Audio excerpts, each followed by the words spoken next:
The price of Bitcoin and many major cryptocurrencies absolutely freaking exploded late last week. A great way to welcome Uptober into our lives. Uptober is real. Q4 2021 is going to be freaking massive. Also in today's video, got some Bitcoin mining news as well as some information on the Bitcoin ETF, which apparently has a 75% chance of being approved in the month of October, which would definitely make it into Uptober. When that happens, holy cow. All of that and more in today's video. My name's Lark. Every day I make videos talking about cryptocurrency investing, so if that's a topic you would like to learn some more about, maybe just stay up to date with, then make sure you subscribe to the Lark Davis channel. Also, tap on that thumbs up button for the YouTube algorithm. It would be super appreciated. And if you do want to know when I put out a new video, make sure you click on that notification bell. Now let's go ahead and turn over to the charts. Bitcoin has come up against resistance. Obviously, this was amazing. Beautiful, beautiful candles. I mean, wow. Bitcoin, just when it starts going, man, holy cow. From $40,000 all the way up to $48,000. It gained $8,000 in 3 days. When Bitcoin gets going, get out of the way, man, because it moves fast and it's crazy. That being said, we are now at resistance. You can see right here that back in mid-September, this $48,400 line was very, very important for Bitcoin. It's exactly where we are right now, slamming up against resistance right there. Obviously, we need to overcome this to then start talking about hitting on this trend line. We'll get back to that in just a second. But if we fail this attempt and we do get any kind of price retracements, watch for buying in around $45,000 and $42,500. Those are potentially interesting areas to put in some bids if you want to play on some potential dips coming up. But we could cross that resistance real easy. I think there's a lot of bullish momentum that we started picking up going into October. But as always, you want to buy lower and then sell higher, or just buy Bitcoin for your long-term wealth accumulation. Also just that. I want to take a look here too at the weekly close for Bitcoin. We of course just have had our weekly close here. Beautiful green candle right here, engulfing our previous red week. Now we are starting off the week in a bit of a lackluster way, but 6 days and 21 hours left in this week. Lots of time for us to go on to challenge that area of resistance, break through that area of resistance, and then move up to our major area of importance, which would be conquering this green line. You see, until we get over that green line, Bitcoin is in a downtrend. It is. Right now, if we were to see this weekly candle, for example, get us over that green line, that would mean that the weekly candle would close above $51,000. We shall see if that happens or not. It's only a few percentage points away from here, but we do have to get over that sticky resistance here. We do have to get over our sticky resistance just around $50,000 as well, which was, of course, a very big area for us to try and conquer previously. And then, of course, to actually stay above that green line with a candle close, not just a wick, but a candle close above that green line to say, hey, we're breaking out of this downtrend that essentially we have been in since April, and we are now potentially establishing a new uptrend for Bitcoin. So that is what I'm watching in the charts right now. By the way, if you want to buy yourself some Bitcoin, maybe some Ethereum, some Cardano, some Chainlink, some Polkadot, whatever your fancy might be, you need to get yourself an account over on Binance. You can buy crypto using more than 50 different fiat currencies.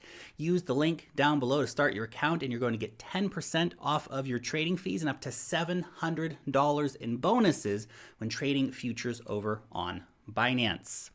Now let's go ahead and get into, well, the news. The news is that Uptober is here. Yes, October has been renamed Uptober officially. Check your calendars. It's real. It's happening. Let the light of the bull mood shine into your life. September was a rough month. You know, we finished the month in not the most exciting way, but it was what we expected for September. September tends to be a very lackluster month.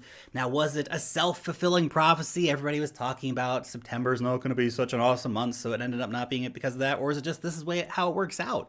We saw the China FUD coming in. We have this kind of just lull period in the markets. We have these corrections. Now, what has tended to happen, I feel like everything's going according to plan, and I know that history does not repeat, but man, oh man, it sure does rhyme sometimes. You have to remember, September 2013, 2 bull runs back. We had a big corrective period. September 2017, last bull run, we had a big corrective period. Q4 2013, massive gains. Q4 2017, massive gains. The Uptober doubters will say, oh, look, Lark Bitcoin can't go over $100,000 in Q4. Sure as heck can't get up to any of those crazy numbers.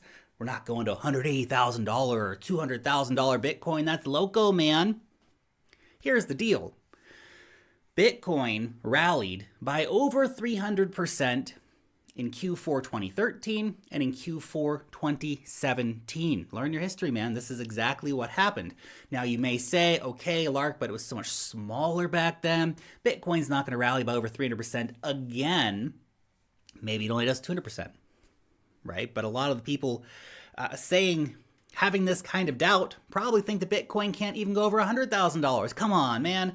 Adding that much market cap, it's just too much money. It's another $1 trillion when you add to the market cap. It's just not going to happen. It's too much, Lark. It's too much. I don't think that's the case at all. Because as you see the bull runs progress, what do we have happening? We have more money coming into the market, more ways for money to come into the market. If you were trying to buy Bitcoin back in 2013, it was no easy feat. It was hard to get Bitcoin. 2017, a lot easier to get Bitcoin, but still very difficult for a lot of people to get a hold of Bitcoin. Fast forward 4 years, we have banks selling Bitcoin, we have Bitcoin ETFs, we have your favorite payment apps like PayPal selling Bitcoin, etc., etc. All of that extra money means that we can push the markets higher. A 300% rally for Bitcoin, it is possible. Now, I'm not saying, yes, it's definitely going to be 300%, but I still think, regardless of the percentage point, whether it's 100%, 200%, 220%, whatever it might be, I still think that Q4 2021 is going to be something pretty crazy for the cryptocurrency markets. And based on the idea of lengthening cycles, I think we could even see this rolling over into Q1 2022 as well. But regardless of when we get a cycle peak, which could come early next year sometime, the run-up to moving towards that cycle peak, that's going to be happening in Q4. Starting here in Uptober, moving into Moon-vember, and I guess we'll just call it December. That works. In other news, why, oh why, might we get such a mega pump for Bitcoin? Well, I think a lot of it depends on a Bitcoin ETF being approved. And yeah, of course, there's other potential catalysts. If Facebook comes out tomorrow and says they've just bought $1 billion of Bitcoin, which would be like a fraction of their cash, you can bet your bottom dollar that Bitcoin would moon based on that news. Look what Tesla did. Tesla moved us from $40,000 to $65,000 Bitcoin. MicroStrategy, a relatively small and unknown company before they started buying Bitcoin, moved us from basically $10,000 up to $40,000. They kicked off the narrative of companies buying Bitcoin for their corporate treasuries. A Bitcoin ETF will indeed pump up the markets. Now, what we're likely to see is an approval and then a date when it actually gets released, potentially a couple of months later. So you're going to see that initial rev up. We're going to have a big pump on the announcement of a Bitcoin ETF. Then through the months or weeks leading up to the actual release of a Bitcoin ETF, you're going to see Bitcoin going up, up, up, up, up, and probably sell the news as soon as the Bitcoin ETF is actually released. Again, we're probably going to get a futures-backed Bitcoin ETF, which is a garbage ETF product. Still, though, I think it provides us enough bull juice to pump the market, but it doesn't give us that beautiful long-term impact of all these people getting into the brokerage account, buying a spot-backed Bitcoin ETF, and getting real exposure to Bitcoin, because a futures-based Bitcoin ETF is not giving people real exposure to Bitcoin. They're not actually getting Bitcoin. They're getting paper garbage. They're getting, Wall Street's tricks. But regardless of it being a bad ETF product, it's still an ETF product, and it's still a damn big deal.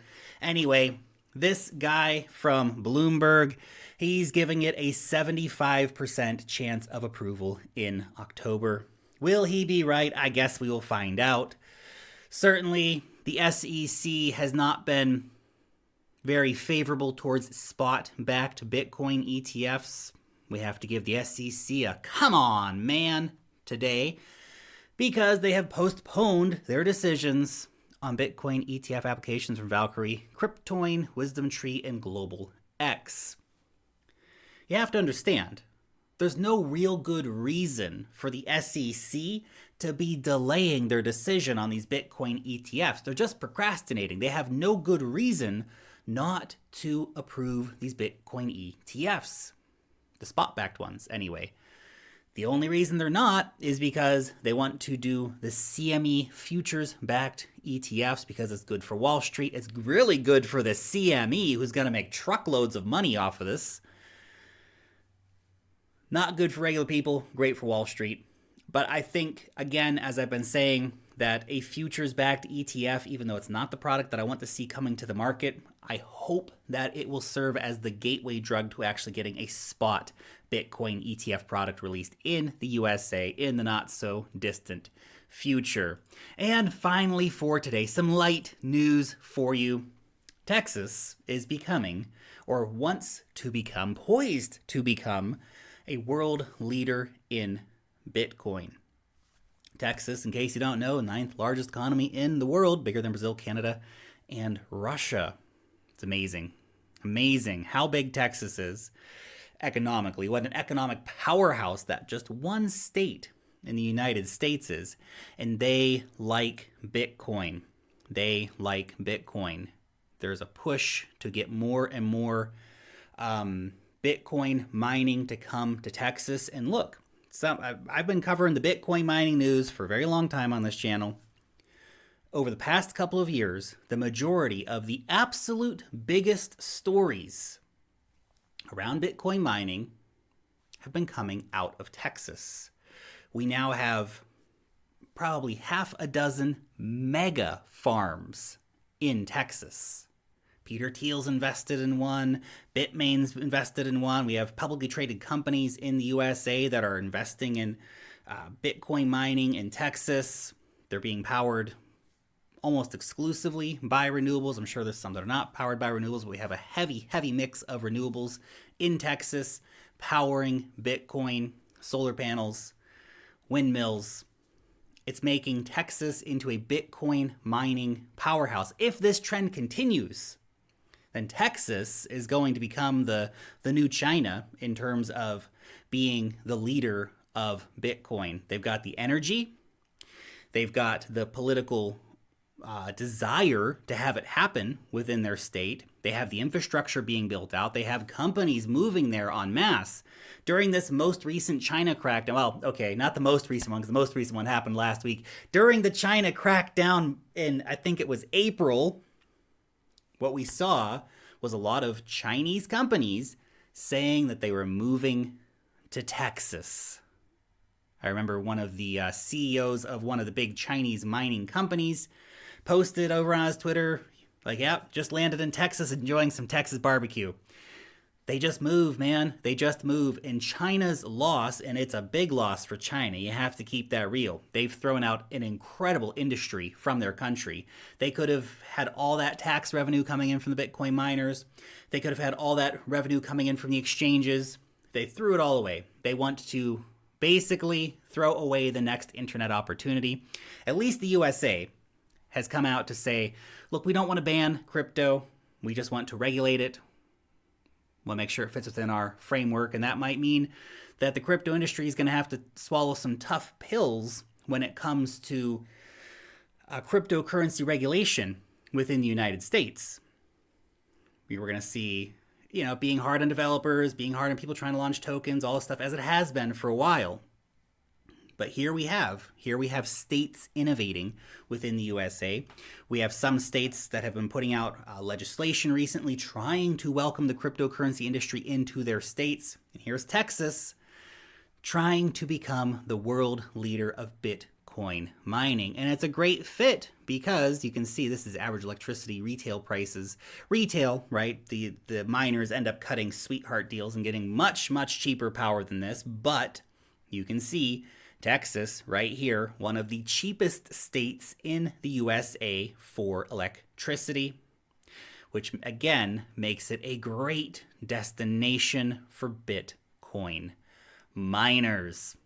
There you go. The top news of the day. Your question, do you think that we are going to get a Bitcoin ETF approved in Uptober, or are we going to have to wait until Moonvember or poor old December, maybe next year? Maybe we're not even going to get Bitcoin ETF this year.